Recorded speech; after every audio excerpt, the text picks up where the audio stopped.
বন্ধুরা আবার একটা মিনি ব্লগে সবাইকে স্বাগত। দেখো বিকেলবেলা আমি এখন মিমিকে খাচ্ছি আঙুর। দেখো ও কেমন ছড়ে ছড়ে আঙুর খাচ্ছে, কি হাসি পাচ্ছে না, আমারও হাসি পাচ্ছিল, তাই জন্য তোমাদের সাথেও শেয়ার করে নিলাম। তো যাই হোক, চলো নিচে যাওয়া যাক। তো নিচে এসে দেখছি আলু কাটা হচ্ছে, কিসের জন্য বলো তো এত আলু? কারণ আজ হবে বাড়িতে চিকেন। তো দেখো সব কিছু মশলা রেডি করে নেওয়া হয়েছে, আর আজকে চিকেনটা হবে কাঠের জালে। তো চলো, এই দেখো কাঠের উনুন ধরানো হয়ে গেছে।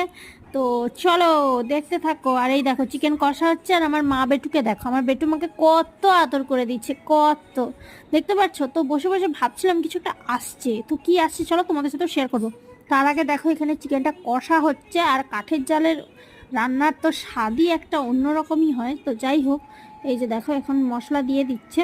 তো তোমাদের বলেছিলাম না কিছু একটা আসছে। তো এই দেখো একটা রোড শো এসেছিল, কি সুন্দর না, এটা আমি কোনোদিনও দেখিনি।